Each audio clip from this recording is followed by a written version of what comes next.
Good morning class. In today's video, we are going to learn about chapter number 5, that is acids, bases and salts.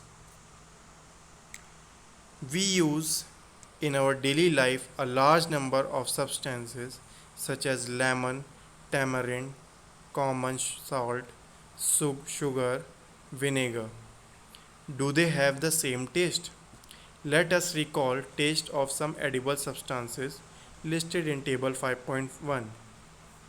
If you have not tasted any of these substances, taste it now and enter the result in table 5.1. Okay. So here is table 5.1 given for us. Okay. And here is the list of different items. These are the edible items. We have to taste and mention the type of taste here. Okay, what does lemon juice taste like, what does orange juice taste like, and what does vinegar or curd or tamarind or common salt, amla. Okay, these all the things uh, we have to mention here. Okay, so most probably all the things taste sour in taste. Okay, sour or bitter in taste, खट्टा होता है सभी का taste. ठीक है. So you find that some of these substances taste sour, some taste bitter, some taste sweet and some taste salty. ठीक है. Acids and bases, curd, lemon juice, orange juice and vinegar taste sour. These substances taste sour because they contain acids. The chemical nature of such substances is acidic. The word acid comes from the Latin word acer, which means sour.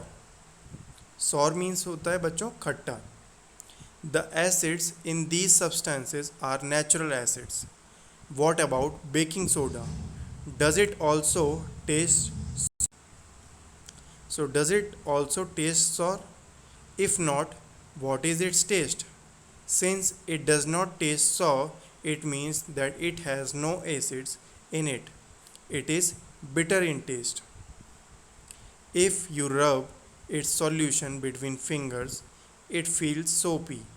Generally, substances like these, which are bitter in taste and feel soapy on touching, are known as bases. The nature of such substances is said to be basic. If we cannot taste every substance, how do we find its nature? Special type of substances are used to test whether a substance is acidic or basic.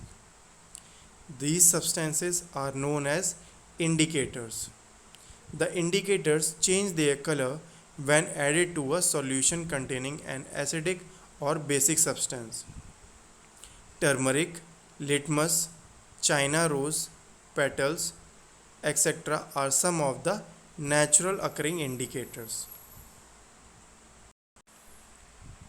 तो बच्चों हम लोग अपनी daily life में कई चीज़ें खाते हैं. ठीक है, जैसे कि लेमन हो गया, टैमरिंड हो गया, इमली वगैरह, शुगर, विनेगर. तो ये सारी जो चीज़ें हैं इनके जो टेस्ट हैं वो अलग अलग होते हैं. ठीक है, कुछ चीज़ें होती हैं जो सॉर इन टेस्ट होती हैं, कुछ चीज़ें होती हैं those test bitter in bitter. Okay, तो जो चीज़ें खट्टी होती हैं बच्चों वो एसिडिक कैटेगरी में कैटेगराइज की गई हैं, और जो चीज़ें कड़वी होती हैं उनको बेसिक कैटेगरी में रखा गया है. So these are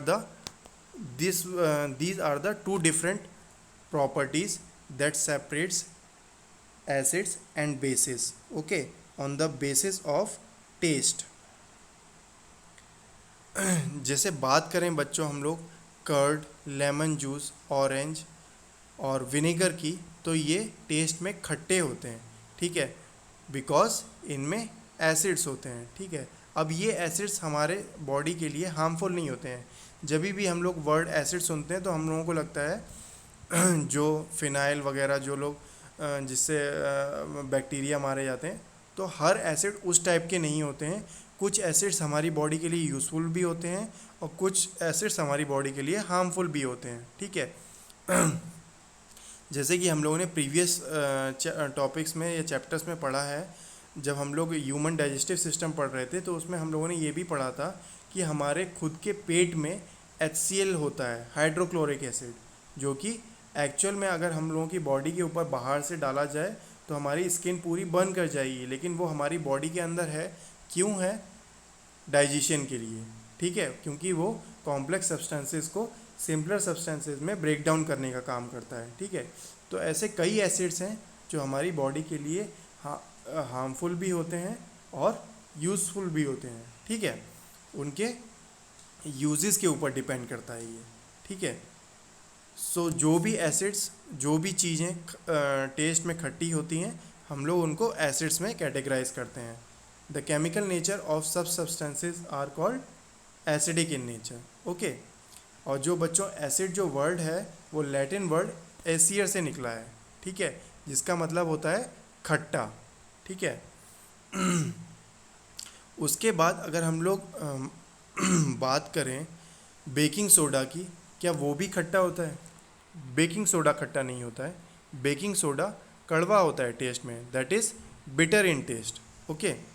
so we can categorise that baking soda can be categorise into the category of bases, okay. वहीं पे बात करें हम लोग साबुन की, ठीक है, तो वो भी बेस में आ जाता है, ठीक है। हालांकि उसको टेस्ट नहीं कर सकते हम लोग, लेकिन उसका जो एक्चुअल टेस्ट होता है वो कड़वा ही होता है, ठीक है। तो ऐसे जो भी सब्सटेंसेस या मटेरियल जो होते हैं जिनका टेस्ट कड़वा होता है, उनको हम लोग बेसिस की कैटेगरी में रखते हैं, ठीक है।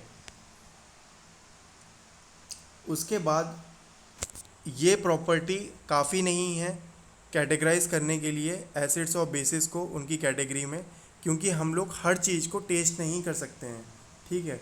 कुछ चीज़ हमारी बॉडी के लिए हार्मफुल भी हो सकती हैं, तो हम लोग हर चीज़ को टेस्ट नहीं कर सकते हैं। तो इसकी वजह से एसिड्स और बेसिस को कैटेगराइज करने के लिए नेचुरल इंडिकेटर्स का यूज़ किया जाता है। अब नेचुरल इंडिकेटर्स क्या होते हैं बच्चों? नेचुरल इंडिकेटर्स वो सब्सटेंसेस होते हैं जो अपना कलर चेंज करते हैं एसिड्स और बेसिस की कांटेक्ट में आने से, ठीक है।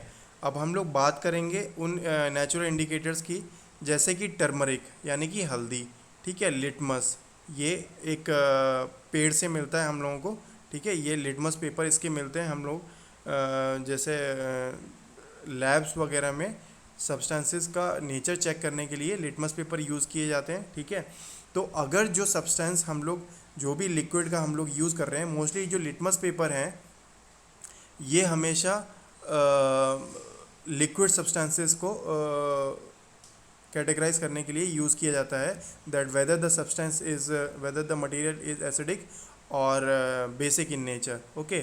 So these litmus paper turns blue litmus paper into red litmus paper when they are dipped in acidic solution। अगर हम लोग ब्लू लिटमस पेपर को एसिडिक सॉल्यूशन में डिप करेंगे या फिर किसी भी एसिड में डिप करेंगे, जैसे कि HCl हो, हाइड्रोक्लोरिक एसिड हो, या फिर H2SO4 सल्फ्यूरिक एसिड हो, अगर हम लोग किसी भी एसिड में उसको डिप करेंगे तो वो ब्लू लिटमस पेपर से अपना कलर चेंज करके रेड लिटमस पेपर बन जाएगा, ठीक है। ब्लू से वो रेड में चेंज हो जाएगा। So this indicates that the solution is acidic in nature, okay. And if we take if we take red litmus paper and dip it into the solution and it turns into blue, then it is basic in nature, okay।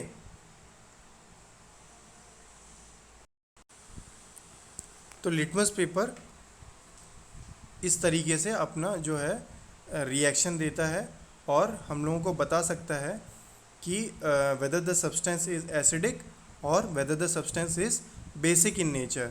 वो blue litmus paper को अगर red कर देता है तो वो acidic in nature हो जाएगा, जो भी सॉल्यूशन का हम लोग टेस्ट कर रहे हैं, और अगर रेड लिटमस पेपर को ब्लू कर देता है कोई सॉल्यूशन तो वो बेसिक इन नेचर हो जाएगा, ठीक है। So these are the properties of litmus paper, okay.